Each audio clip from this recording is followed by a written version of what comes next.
This is Maryum Sharif, and welcome to the Style Moguls podcast. Today, I am joined by a very special guest we met a year ago, and she is a chronic pain and mindset coach. And I've been reading her book, From Pain to Power. Thank you for writing this book, Narinda. Welcome. Thank you, Maryum, for having me. I'm very well. How are you? Good. I was going to say pain free or not. Pain free at the Very moment. pain-free, very slouchy, not sitting up, just relaxed. Me, I've never heard of a chronic pain coach. What is it that you do? great question. So chronic pain, for those that are listening, it's persistent pain, ongoing pain. There's two types of pain. You've got acute injury, which you've got your standard acute, you've got a fracture, you've done something that's a fracture of the bone, that's an acute injury, which needs help. Either you're going to go for surgery or it can heal by itself. But again, eventually it heals. But with persistent pain, it's something that lasts longer than 3 months. If it's persistent, you've had no accident, no injury. And I would always recommend as well getting yourself, and this would happen a lot with my clients, is get yourself medically checked out. Go to the doctor, just make sure that nothing's happened. So anything under 3 months, we should be able to kind of get rid of and manage straight away. Yeah, well, if it's an acute injury, then you've done something. Say if you've fallen Yeah, over, you like a sprained fractured. ankle. Yeah, Yeah, yeah. yeah. So that's going to take a bit of time. But if it's Okay. something, and I don't know whether you've heard this, where you've bent down, oh, I've done my back here. You've not had an injury. It's just you're thinking of something else while you're bending down. And some people say, they wake up and they, oh, I must have slept funny. Yes. So when Something I like when that. I got out of bed, I had a niggle in my right ankle. How So could that? how did you start off this journey from your pain to power then? What happened? Yeah. So, at the time I didn't realize. And when I had to reflect and do a timeline, and I always recommend people do a timeline because you don't know where your stresses are coming from. But it was Right. back in 2017. I started getting migraines, and my dad had sadly passed away with cancer. And I had a 9-month-old daughter at nursery while I was working, solidly working away. I started getting migraines every 3 to 4 months, like weeks on a weekend. It debilitated me. I was in bed and thought, oh, nothing of it. I've not had an injury or accident. And what do we think of migraines? We just carry on, push through. That Yes. kept on happening. And then after my second child on maternity leave, 7 months later, no word of a lie, I woke up with this niggle in my right ankle. And again, I didn't think anything of it. I was like, it's okay. But because it didn't go away, I went to the doctor. And the doctor said it might be a herniated disc. And that is something I'd heard of before, but I didn't get scared of it. And he Okay. said, I'll recommend physiotherapy. And I thought, fine. He goes, try and walk it off. And, you know, you think, okay, I'll try. And then when I had physio over Zoom, that's when my pain really got really excruciating, sciatic pain, nerve pain. Yeah. And I think that the cycle we get into is that fear and anxiety. I don't know whether you've experienced that, Marion, but it's that, oh my gosh, I'm broken. What's happened inside of my body? Because there's not, Yeah. We panic straight away, don't we? Yeah. we can't see inside of our bodies. And we rely on medical experts and healthcare professionals to give us that guidance to go, you'll be okay. Whereas Yeah. I didn't get that. The language used was surgery. And I was like, what are you talking about? I've never had surgery. What's happened inside my body that they know? And so I went through this like system of chiropractors and physios where some people were telling me you don't need surgery. Some were saying you do. So I was left Mm. really confused, but really highly anxious to the point I could hardly walk for longer than 2 minutes. I could hardly stand longer than 2 minutes. So I was thinking, I've got two young children and I'm Yeah. broken. I'm lying across the floor, broken. Not only that, we had just entered when I got this, my pain, just before COVID. Oh, right. 2020. Yeah. No face to face. So physio was over Zoom. So no Yeah. human connection. And what I Yeah. did, I was very desperate because I was really panicked and I didn't know where to go. So I Googled healing back pain like you do. You go on all Yes. the search Go straight engines. to Google. Yes. Yeah. Yeah. Absolutely. And Yeah. this is where I came across a book called Dr. Sano Healing Back Pain. And I consumed every page, and it was all about your personality. How do you understand your pain? Because our relationship with pain, all of us are different through the lens we've grown up in. For Yes. example, my mother loves the doctor's surgery. She will be there weekly. It's a social, right? And no word of a lie for me. It's like, oh my gosh, I do not trust Yeah. them. I don't want to be there. Did you take painkillers? Do you think painkillers help, or do you think it's a placebo effect? Oh, and this is the interesting thing, right? Now, I was in severe pain, 11 out of 10, worse than childbirth.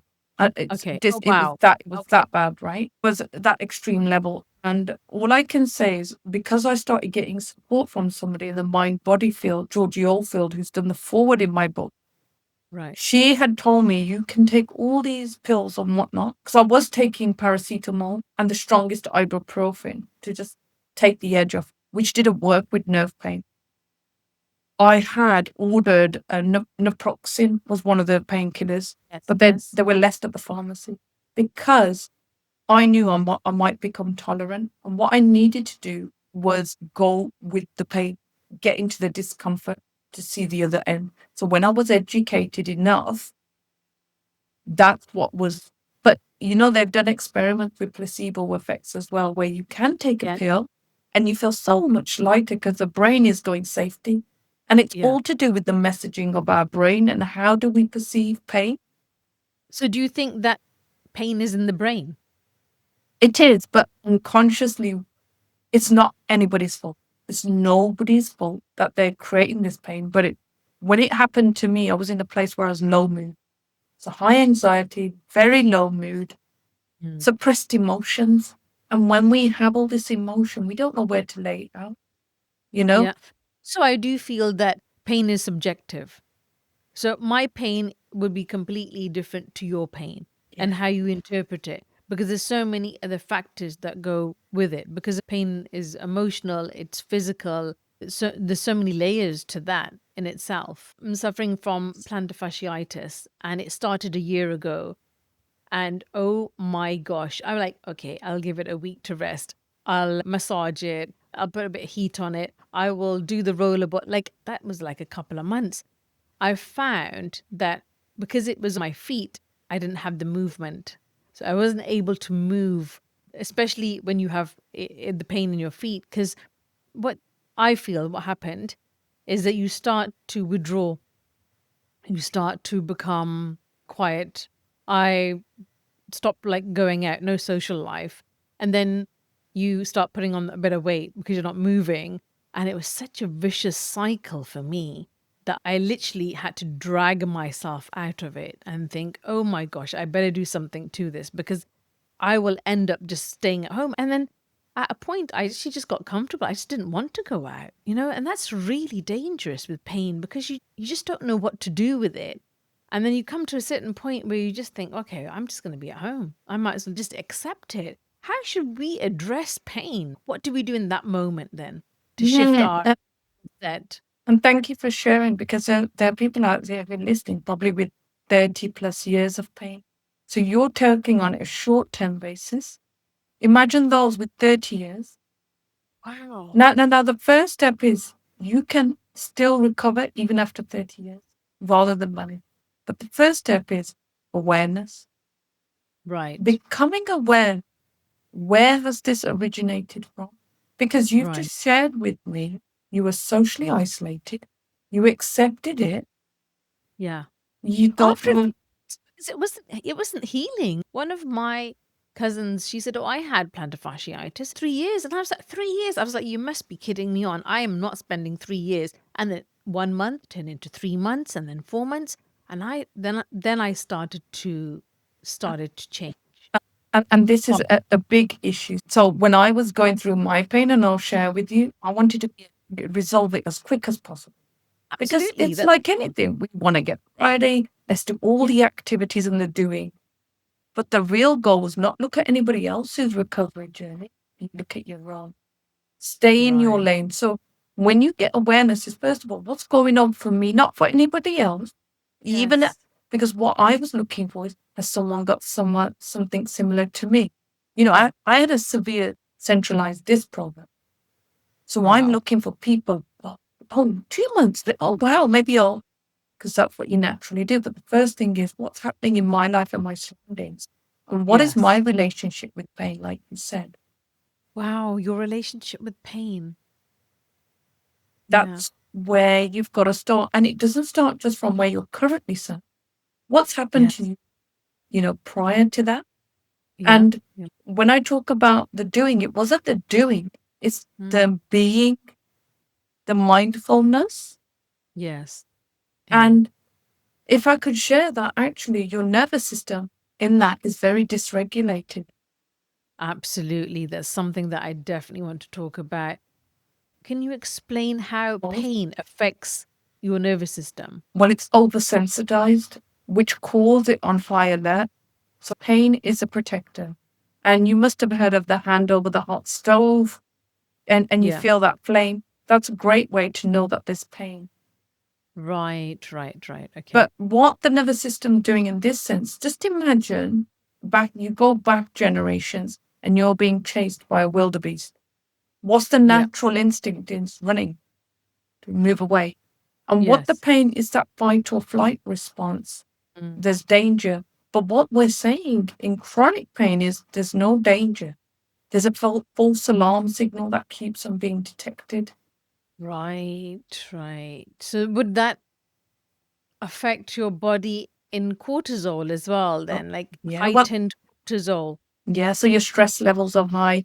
So what it's impacting on, and think of a smoke alarm, it goes off again and again, but it's a false alarm. There's no smoke, there's no steam from the shower. Oh, what a great way to look at it. Like a Yeah. smoke alarm. So Okay. look at it Okay. in that way, but also Yeah. think of, okay, so is it dangerous? No, because you've been medically checked out. It's not Mm. dangerous. So what is the first step that I can take to help myself? And Yes. and it's about where are you currently? Meet yourself where you are. Like I think Yeah. my thing was I was in denial that no, but I wasn't stressed because it was stress Yeah. induced. I went, no, Yes. no, not me. I'm Do you think different. a lot of pain is stress induced though? Do you think that that's the instigator to pain? So again, everyone's lens is different, but it will Right. be related. Can you imagine you're working full time? Mm. Say you children or no children, but you're Yes. pushing through as a woman. You've got different energy levels at different stages of your life. Right. Just Yes, imagine absolutely. you're caring for a parent, you're a carer now, Yeah. and you've got Yes. children, or you're going through a divorce, you've got financial worries, you're not sleeping anymore like you used to. You're Yes. waking up All in of the these middle of the things. night, you're comfort Mm. eating, the sugar levels are higher. So then you're going into a vicious cycle of certain things. And then your fear and anxiety is praying, please don't cause me any pain today. But the brain's anticipating pain because that's what you're thinking about. Mm. So you're kind of perpetuating this in your mind continuously, simmering this pain. And but what I'm saying is then how do you numb yourself then from that or shift that reality? Because that's your perception of that this is the pain that I'm suffering and this is the pain that I have. And when it's so excruciating, how do you change that perception then Great of question. yeah, The first step is educating yourself. But then you've gone to the doctors now, you've gone and seen them. yes. What I'm finding with a lot of clients, they go and exhaust to see another scan. They want the diagnosis. But the first question I would ask myself now, looking, is what can I do Mm. to educate myself on the pain science? What is out there, the literature? What can I do rather than Mm. just sitting here and going, I can't sit down for long. I can't now. People who have sciatic pain, I hear them say, but I've got sciatic pain, I can't sit down. Oh, really? Fibromyalgia, I've got fibromyalgia. So you label yourself, you create this narrative, Right. and it's a Yeah. protector again. Yes. So what? There's Yeah, There's a quote in your book by Henry Ford, which also I love, and it's something that I use in my own coaching. Whether you think that you can or you can't, you're right. exactly. And I think my biggest advice from someone who had chronic pain for over 30 years, he emailed me as an author, Stephen Ilzenich from The Great Pain Deception. And he said to me, Narinda, because I was moaning, saying all the gyms are closed, I needed to be active and move, because moving is your a big factor. But he said, your mindset. He goes, stop being. And I Yes. reread the book, The Power of Now, Eckhart Tolle. Really Oh, I love. powerful book. Oh, excellent. He's amazing. Amazing. But start by acknowledging where you're at and what is a Yeah. micro shift you could do. We're not talking about doing a marathon, but what is the one step you can do today? And who is it that you need around you to support you with that journey that you're going to take?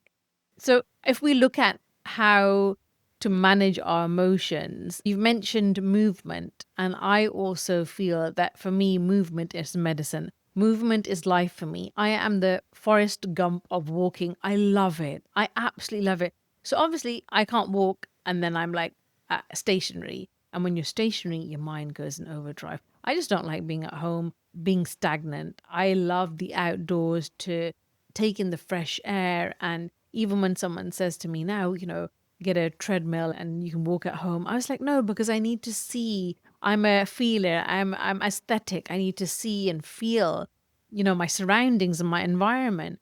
And I definitely know that movement is medicine. But what else can we be doing? So obviously, if I've sprained my ankle, I'm not going to go straight into movement, right? It is impossible. I actually refused to even move for about weeks because I was like, okay, I'll just rest it and make sure it's upright and put cold patches on it.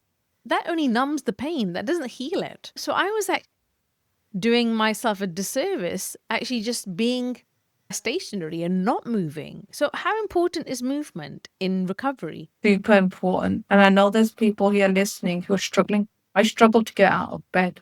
It was that Yeah. bad. But even if you could try and get out of bed or do visualization, how did you used to walk before? How did you Mm. used to? And that's what I used to do, lie in bed, and I used to visualize how I used to work, get those feelings. Not Oh, nice. everyone can picture, but what can you do differently? Can you write things down? Can you do a bit of meditation, yoga, nature? But it's not about doing everything. It's about picking one thing that might soothe your nervous system and brain. And what you need to do is send safety messages to your brain that you're safe.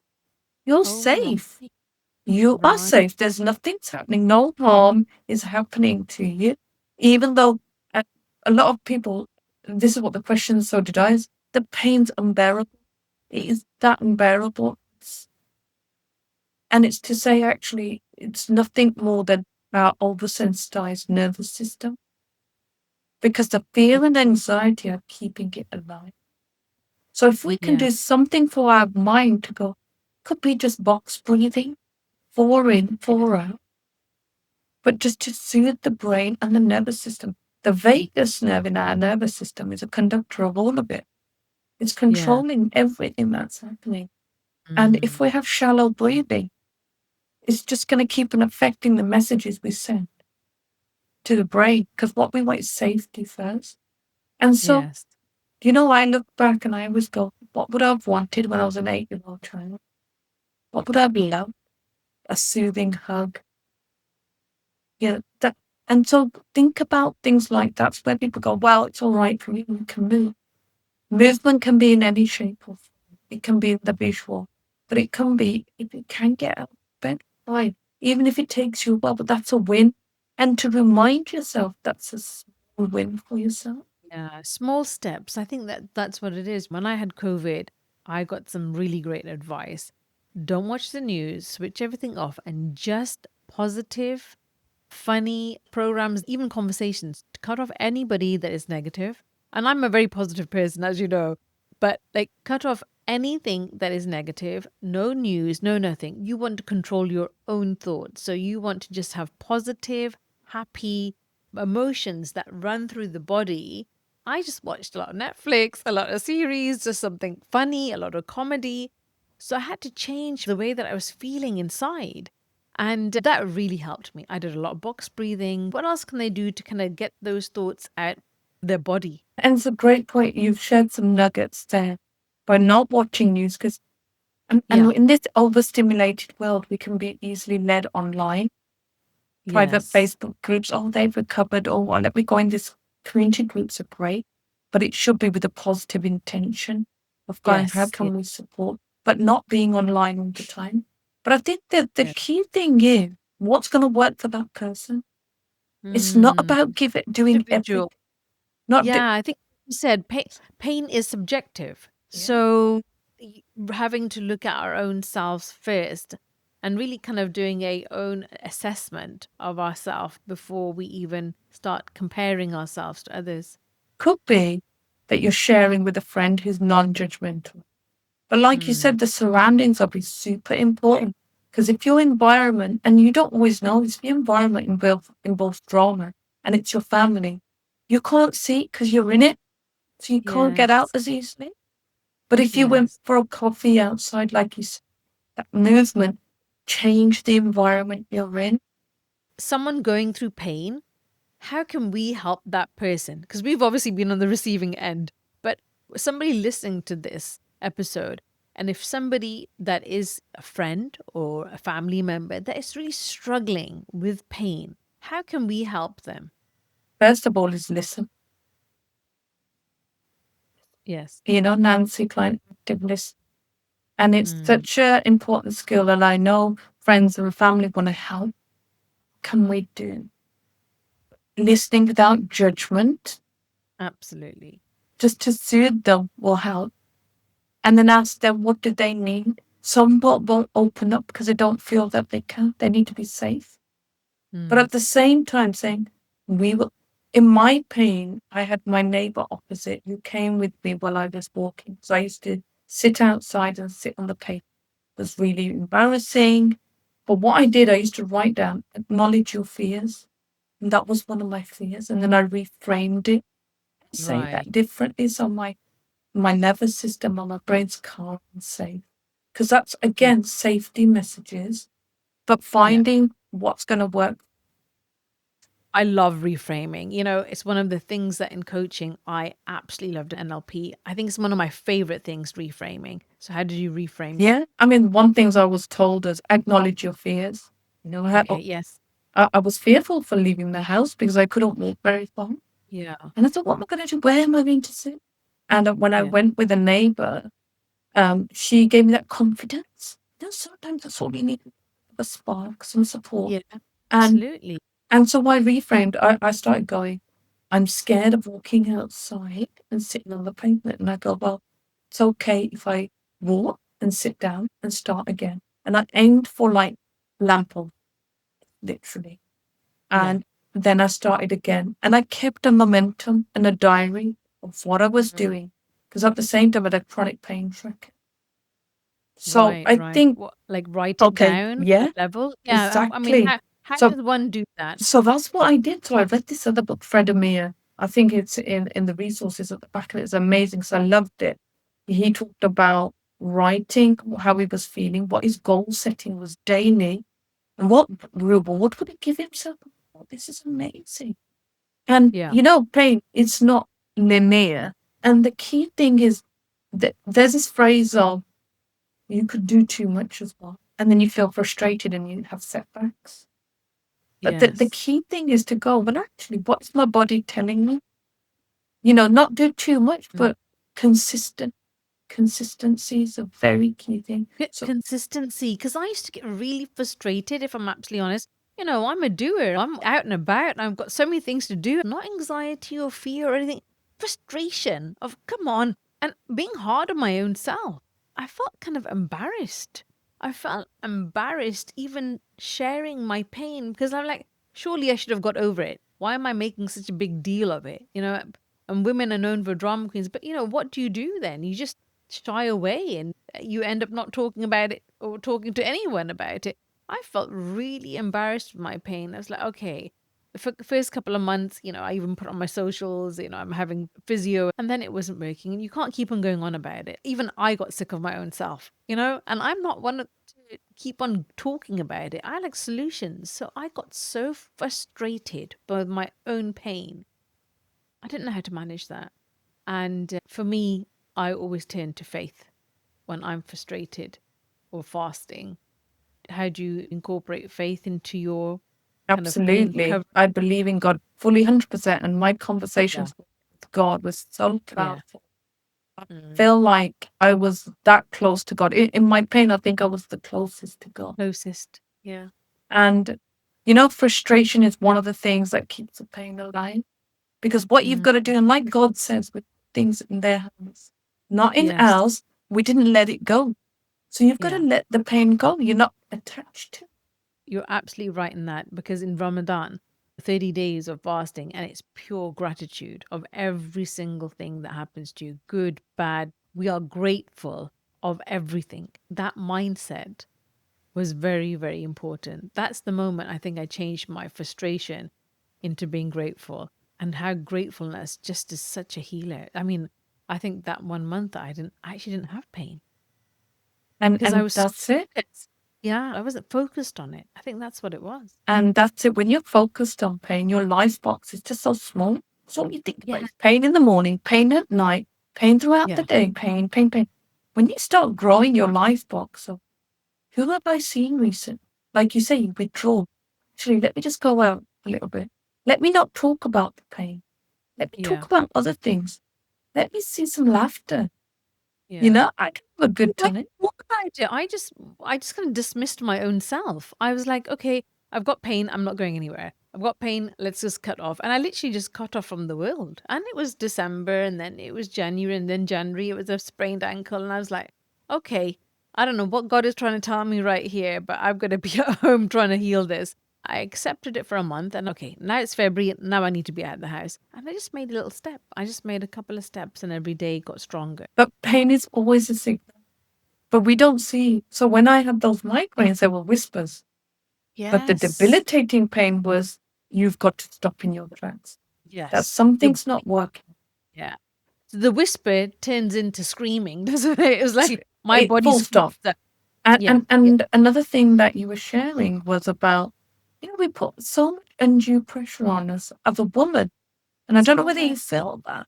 As a woman, where's that self-compassion? Instead of going, gosh, get on with it, words for me were really lacking self-compassion, like stupid, Yeah. about, embarrassment, these emotions. We Yeah. don't go, Maryum, look how much you've been doing already. I'm like, so amazing. How Yes. often do we say? Absolutely. And I tell you another story. I was limping for swimming when I was in my pain. And you know what? There was a man there who jumped out of his wheelchair, legs amputated in the fast lane. He was more capable in the swimming pool than me. And I thought, my God, Yeah. what have I got to moan about? And you talk about gratitude every day. Yes. Verbally, Uh, I do it after I brush my teeth. You don't have to write it down if you don't want to. Just say, I'm grateful. I've got a roof over my head. I've got food. I've got hands, eyes I can see. Dubai was a closure. I think that was a lot of stress going on in my body. It really felt like I was detoxing my emotions. And when I got back, being a coach and you have to look at your own self, it made me realize, and I've never said this out loud, but I had put so much pressure on myself to be the entrepreneur, the carer, the giver, the good friend, the good daughter. Everything was like I had to be that best. And that was 20 years ago when I had my company.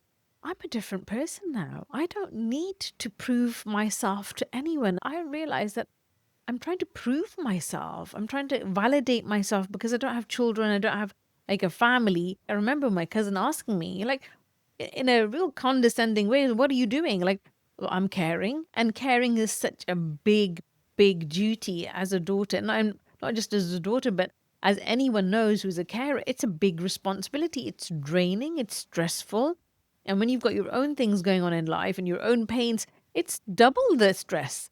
I realized I'm trying to validate myself to the world.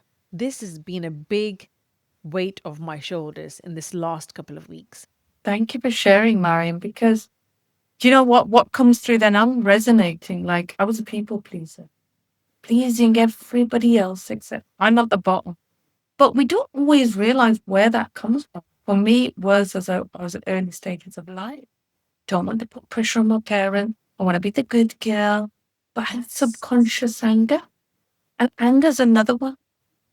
Okay. But no, subconscious anger, the things, those difficult conversations where you just call it out and say, no, and boundary setting. I Yes. need self care, which is not selfish.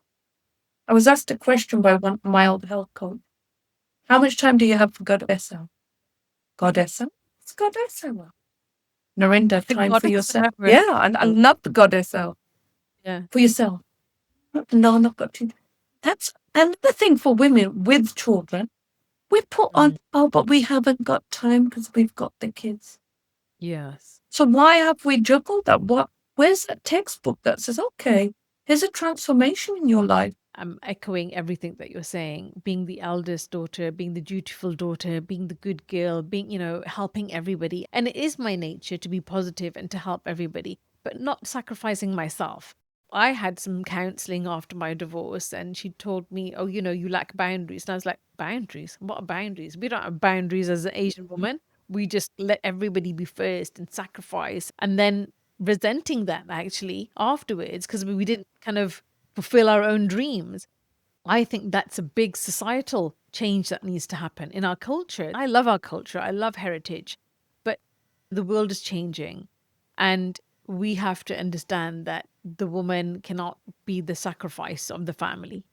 And I think that's interesting you say that. I don't know whether it's a generational thing, where the parents have come from India, Pakistan. My mother always says, serve your husband well, don't have arguments, don't fight back.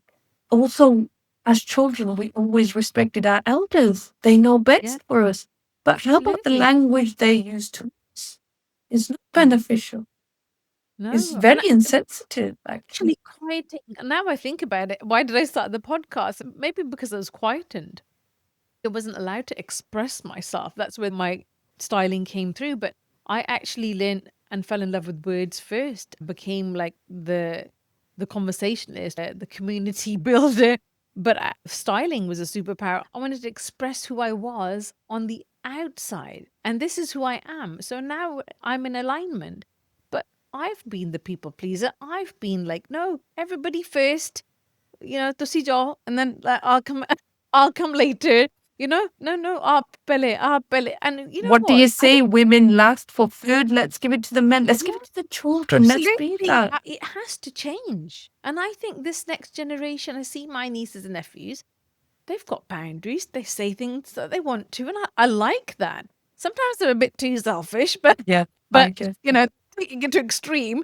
But I think it's trying to navigate that conversation and really having open, honest conversations with our own family members first, then friends, and then neighborhoods and communities. That we need to look after ourselves. We can't sacrifice. The woman takes the burden of everything emotionally. Where's you time? Where's the goddess time? Where's that goddess hour? Well, like you just said, you expressed his style, but that was releasing of emotions that we've had to bury because they resurface. And where did they resurface? Whatever's in here, can't all of it. It has to go in our body.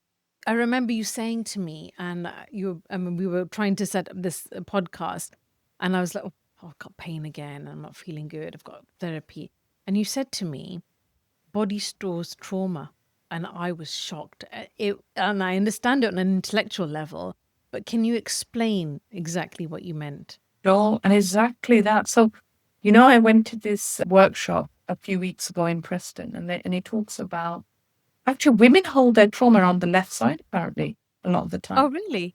allegedly. Okay. But we store it from when we're born, or even before. There's babies that if they have the umbilical cord wrapped around their Yes. neck, you're tense, but you don't know it because it's that. Mm. You had okay, say someone's in an accident, right? Car accident, let's give that example. And you've been like that. So what's happening is the body just naturally falls in that state because you're protecting, but it hasn't unlocked it to release all that tension to go. That's Oh what my causes. God. Narinda, you've just brought me back to my car accident. I had a car accident in 2016 and I was in the UAE.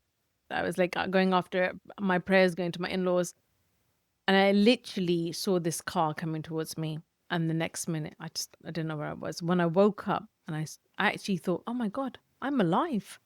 I'm actually alive. My body was battered and bruised. I was just taken to the hospital and no broken bones because Allah protected me. After 3 days, I had a friend from Singapore and I went to go and see her for lunch. I didn't have any pain at that time. Literally, after about 5 or 6 days, I couldn't get off the bed. And I think because my pain transported into my body, it then told my brain that, oh my God, you are in pain. Like I literally could not even speak. I didn't have enough energy to speak. And my ex at that time just said, "Oh, be like the Revenant." That movie of Leonardo, he was basically said, "You'll be fine." He was trying to help me, but he wasn't helping me because I needed support. I needed someone to say, "You've just had a life-changing moment. Like you've had a car accident that you many people wouldn't have come out from." And instead of soothing me with words or kindness and just care, I got the opposite reaction, like just toughen up or just become stronger. When I came back to the UK after a few months, I told my mom that this has happened. And I came back during the summer. I actually went myself to see a physio. And she said to me, "You've been traumatized by that accident." Because every time I would speak, Narinda, about my car accident, I would cry. I was like, 3, 4 months later, I'm still crying about my car accident. I'm thinking, why am I crying? Because literally a week later, we moved apartments of me having this accident and I couldn't move. And he just yelled at me. He said, "I wish you died in your car accident." And that was traumatizing for me. That trauma, those words got stuck in my body. And every time talked about my car accident, I would cry. It was horrible, but trauma gets stored in your body for sure. But it could carry on for generations. It could, if you don't address it, release it, heal from it, you will store it and it will go on from generations to generation because your body holds that memory, right? And like, So yeah. if you heal from that, Well, what first, is I mean, you're reflecting on it now. So when you're in the moment, you had no yeah, soothing words. yeah, You didn't have that support unit you needed right then. And when you have something significant, let's take, for example, this car crash, because you say it was definitely life changing. You're going to get the flashback. But it's about you went and saw your mother for that nurturing support that you. yeah, I did. I wish that I had her there, you know? The language, again, we talk about the language. It's not about toughening up and pushing through. It's about going through something serious. I hear Yeah, yeah, what do you exactly. need from me? What can I do to support you? Just words that reassure to give you the, I need to let it out. Like, where did you go for those flashbacks? Did you have some CBT or did you have some counseling just to processing Just emotions? so my husband said to me, "You don't need counseling." He didn't even believe in it. He was like, "Oh, do you know what? Pray it out. Pray it out." And as much as faith can help, it can't address those things, right? Faith can address many, but it can't heal. It can't heal certain wounds, right? Certain things that are stored into your body, like in your subconscious. You need to address that. You need to talk that through and then heal through that. And I agree with you. In our Yes, culture, how can we change that mindset? Because I don't know if you've had that response of, just pray it out, just talk to all God the about it. time, all the time. So my mother, because what you've had is significant PTSD, post-traumatic stress disorder. I was a lawyer and I personalize in personal injury with road traffic accidents, so I do know a lot about it. But Right. my mother, I remember when I healed, she goes, I pray to God, that's why it healed. Yeah. And And yes, there's power in prayer. it gives Absolutely. you No hope denying. because you need hope. And that's why a lot of people do pray because it's hope, Yeah. isn't it? You need something to pray, even whether you're a believer in God or not. I think that is true. But my mom's always saying to me when she sees that, my emotions, she's like, pray to God and everything's going to be fine. Do your prayers. But Mm. actually, that's what they know. And it's no disrespect for them. There's this pattern where I go, my prayers are cleaning, my prayers are doing things around the house, but alone time doesn't have to mean that I'm doing my prayers, but it's what's my relationship with God is personal. Yes. So actually, well, how are you going to shift that mindset? Yes, you do have to do more. You're going to have to do some kind of action. Action doesn't mean now you're going to set the world on fire. I mean, Yeah. let me reflect what's happened right there. Country was huge, but at the time, because you're in it, you don't see it because it's so. You're moving house. What a big, huge stressor that is. Yeah. You Or got. apartments, same building, It but we doesn't moved. matter. You're moving. And that's on your mind already. You've had a significant road traffic accident. And then Yeah. you've got your ex-husband who didn't give you any soothing words. So you're thinking, now I'm broken. I've got nobody to care for me. I'm alone. I'm alone. It doesn't matter how many friends, it's that feeling and those emotions come back again. So that emotions play a huge part in chronic pain, a huge part. And I underestimated how huge that. And when trauma's trapped, people go, yeah, they talk about it, Van der Kolk, but you've really got to understand it. You know, when I had maternity leave on the second one, my son was born in the car, right? He was born in the car because my midwives had told me to stay put in the house, even though my waters are broken. They go, we'll be fine. I didn't trust my body. I trusted it in the hands of it over the phone. And I Yes. and that's a huge thing. Because at the time I didn't see it. So I went, thank God my baby's okay, but praying all the way, thinking, please don't let my baby come when I'm midway on the motorway. Thankfully, it was at the Right. hospital car park in the back of my car. But Mm. that process on my body, but again, Wow. it's saying to ourselves is what other trauma? You know, when I was younger, in my Yeah. early 20s, and I mentioned in the book, I had trauma. Somebody followed me off the bus, and I was hit on the head. I fell on the floor, and my mum and me, I was thankful. Nobody killed me. Nobody stabbed me. They took a few things. I was Yes. grateful again, man. Yeah. Nothing more happened to me. But again, it's Mm. stored in our body for the next Yes. time. But it's about, again, and I'll go back to how can we reset our nervous system? How can we start Yes. regulating again? Because all we're doing is storing oh, but why has this happened to me? And that victim speaking rather than going, okay, we have had life challenges. We have, what are we going to do next time? I can think differently. And I think this is why it's so powerful, and I think that's why we're coaches, because I feel that especially the Asian community, like if someone talks about some of their traumas or difficulties, you're just literally meant to listen and hold space for them. I think they need to understand how to hold space, not to give advice straight away or not say anything, but just really listen, just hold space for someone. And I think if you can't get that from your environment, your friends or family, anybody around, if there's not support, and what I found is that I would go to a mentor, a coach, or someone to seek advice, because that's professional advice, that is experience, and they would give me a strategy or a solution to that, how to deal with that. The first lesson that I think that everybody should be able to do is just hold space for all their loved ones. But you're right, in the Asian community, everybody thinks they're right. Yes. Everybody thinks that they know best. And then they'll say, like your ex-husband, like that mindset of, but you just get on with it. We did Yeah. in our time one, why are you so different? And then Yeah. you get into that I'm different, I don't belong category. Yeah. That again you start to suppress that. I've had to let go a lot of people. The healing journey, I don't know how your experience has been, but my healing journey has come with I've lost a lot of people that I really don't feel like that supported me, that were there for me. And I've just reserved myself a little bit from them. Not that I don't care about them or love them, but they're just not taking a front row in my life right now. And They're again, yeah, not. you're right, because you want to conserve the energy that serves you. Yeah, Are they absolutely. aligned with you? Are you, Yeah. again, with friendships, it's a grieving process as well. So, Yeah, which you absolutely. thought, how is it a two-way thing or am I doing two?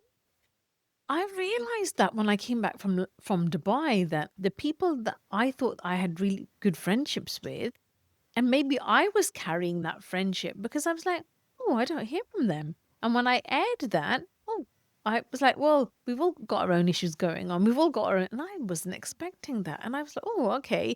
So it made me realize really a lot of things. And I've had to just look at myself and look at my surroundings and who really matters and who is, the Dracula in the friendships. And because, I'm always giving more than expected. I'll give a lot, I give from the heart.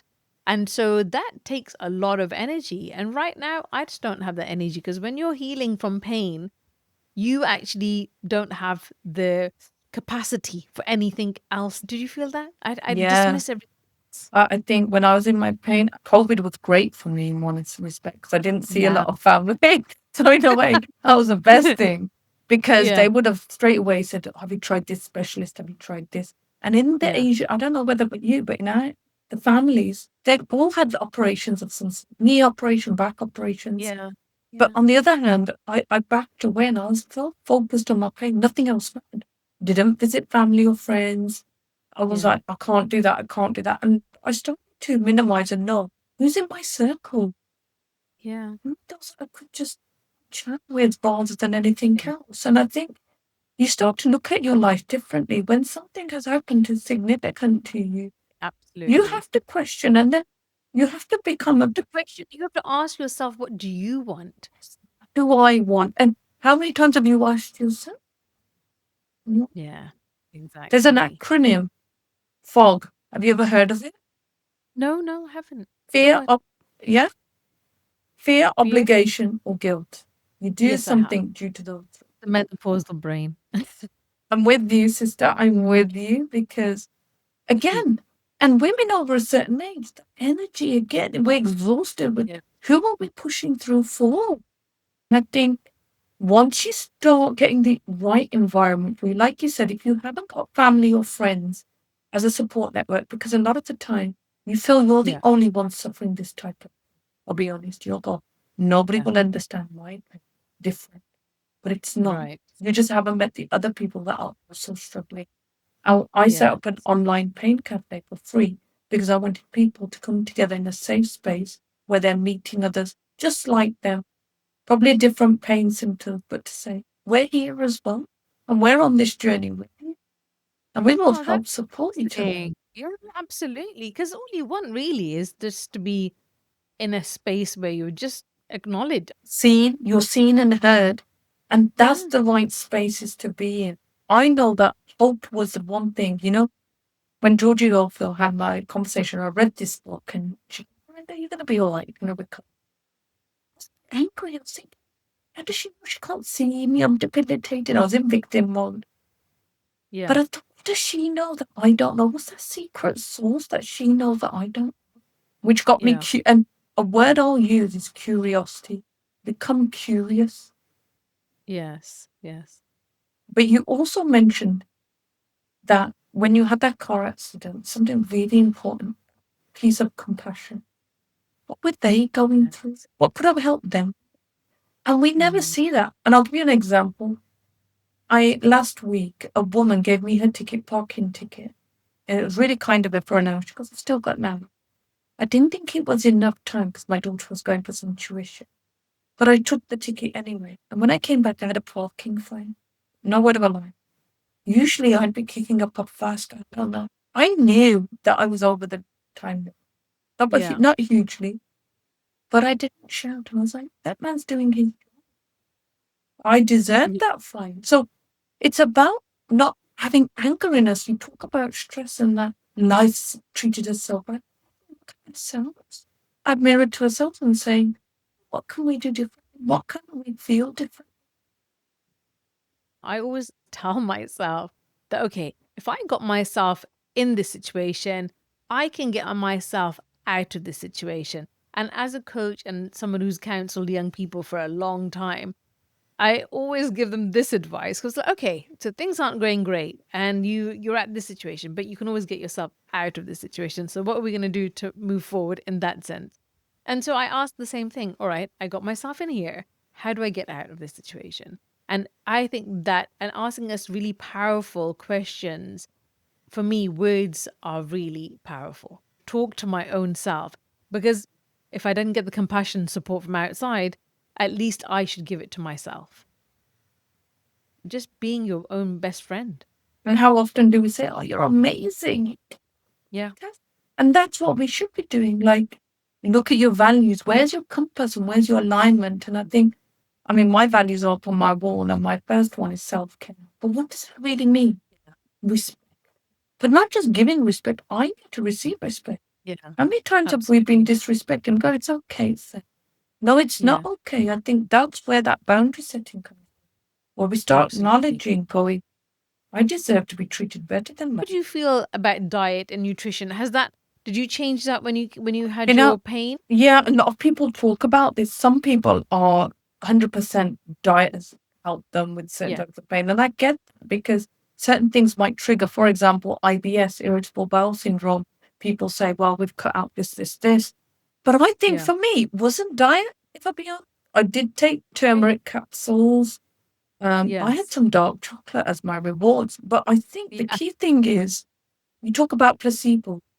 Some people just need that. It could be I slept more longer. That was Oh, a sleep is so huge. important. Recovery. I think a lot. The problem is when you're relaxed, that's when the pain comes on because the brain is relaxed, and then you've got thinking time.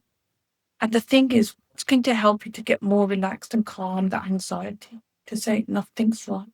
Because if you could get uninterrupted sleep, what I did was I did an affirmation, write it down. I am sleeping X amount of hours, and I feel amazing. So I Mm. started whacking into my subconscious, which is where 95%, if I'm not mistaken, Yes. is where it is. And before I went to bed, he's like, what is this pain trying to tell? I just asked whether there was an answer, it didn't matter, but keep on going with what's it trying to tell? Because there's always a reason for our pain, right? But again, Mm. we talk about diet. As I said, people, alcohol, they take everything in moderation. I think Yeah, absolutely. I everything, just let's talk about heartache. That's a yeah. big pain people go through. And I feel like, you become the Bridget Jones. You go for the ice cream, you go for the chocolates, you go for the crisp, you go for you go for all the carbs. That low vibration food doesn't give you nourishment, that doesn't give you energy.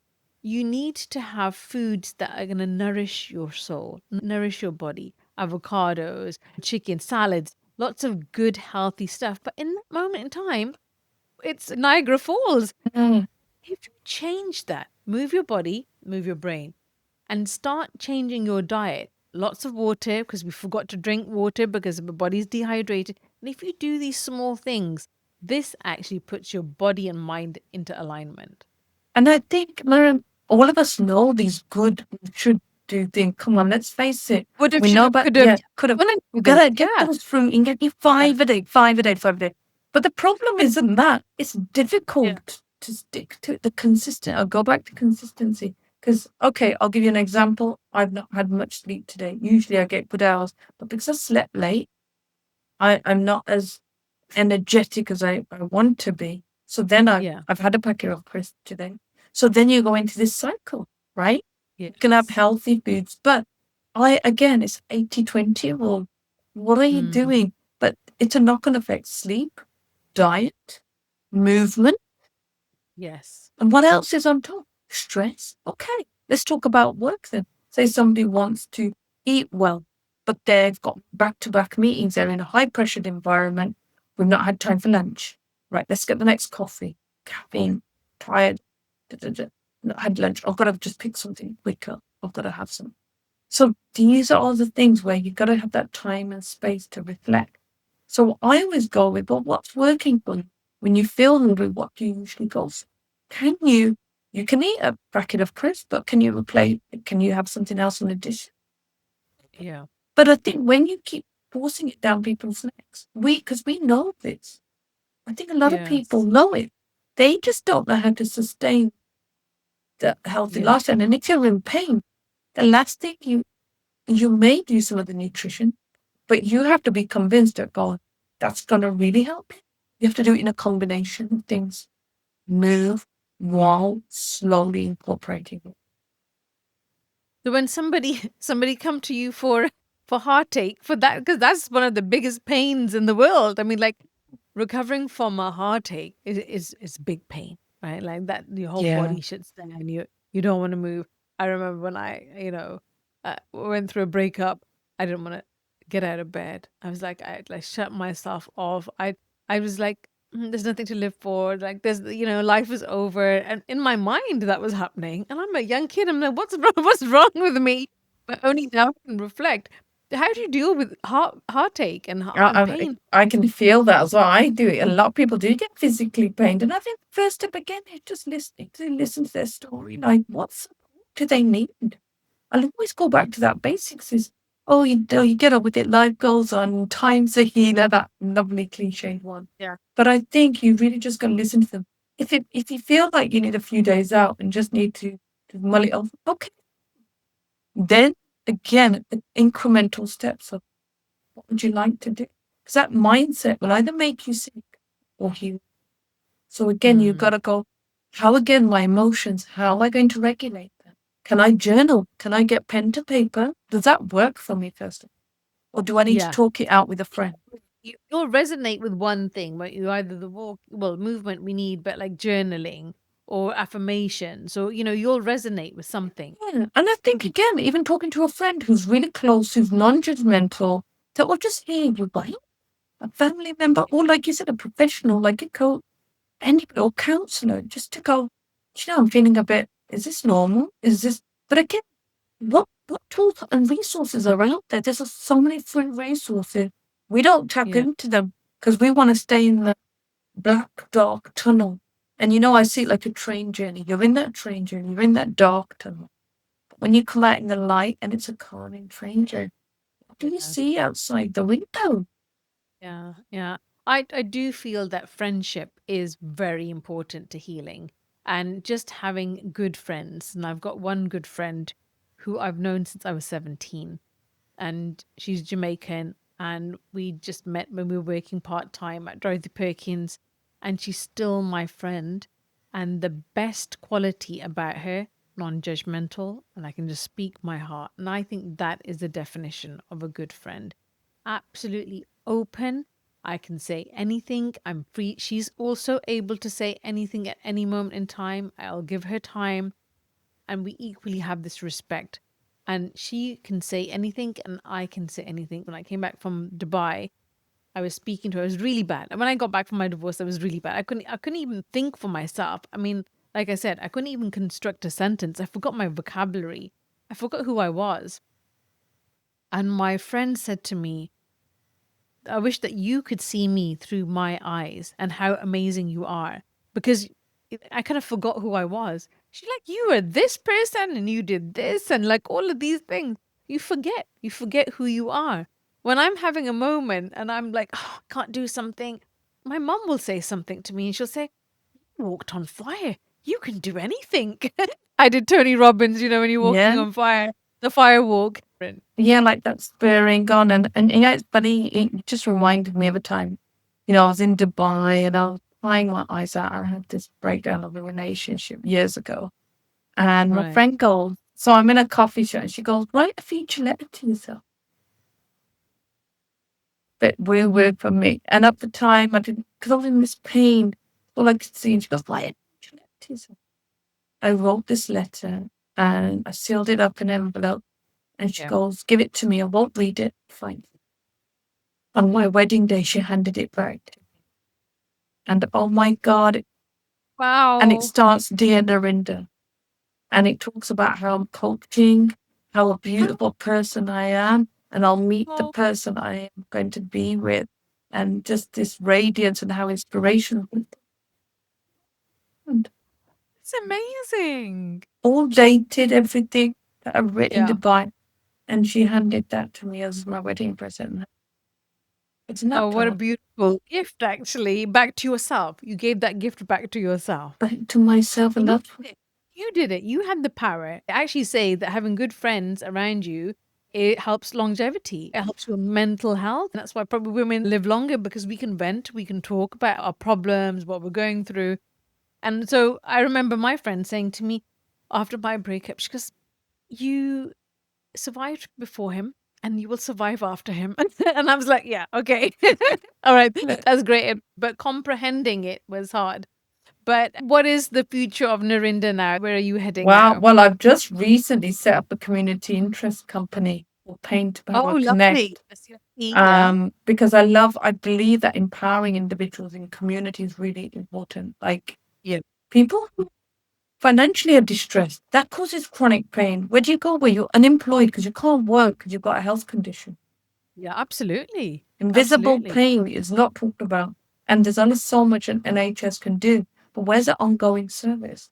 So Mm, my goal and vision is to help support as many individuals as I can. If I'm aligning my purpose, that is my purpose and goal. Coach as many people, but be there for as many people as I can, because this is a gift. And if it touches one person, oh my gosh, Mm, that's a calling. I mean, my book has supported so many people so far that I think that was my whole goal.